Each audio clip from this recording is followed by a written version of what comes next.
બોટાદ શહેરમાં બાળકોના સર્વાંગી વિકાસ માટે ગુજરાત રાજ્ય યોગ બોર્ડ દ્વારા ખાસ પહેલ કરવામાં આવી છે।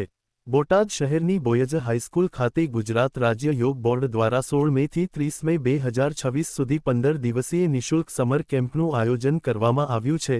ગુજરાત રાજ્ય યોગ બોર્ડના ચેરમેન યોગ સેવક શિશપાલ સરના માર્ગદર્શન હેઠળ યોજાયેલા આ કેમ્પનો પ્રારંભ જિલ્લા કોર્ડિનેટર પ્રવીણભાઈ કળથિયાના હસ્તે કરવામાં આવ્યો છે।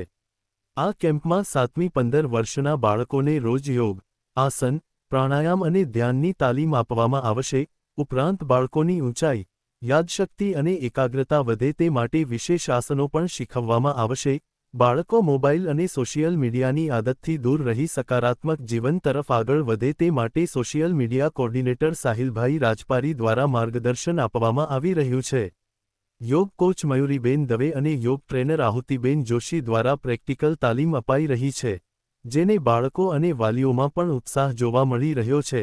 આ સમર કેમ્પ દ્વારા બાળકોમાં શારીરિક તંદુરસ્તી, માનસિક એકાગ્રતા અને સંસ્કારસભર જીવનશૈલી વિકસે તેવો પ્રયાસ કરવામાં આવી રહ્યો છે।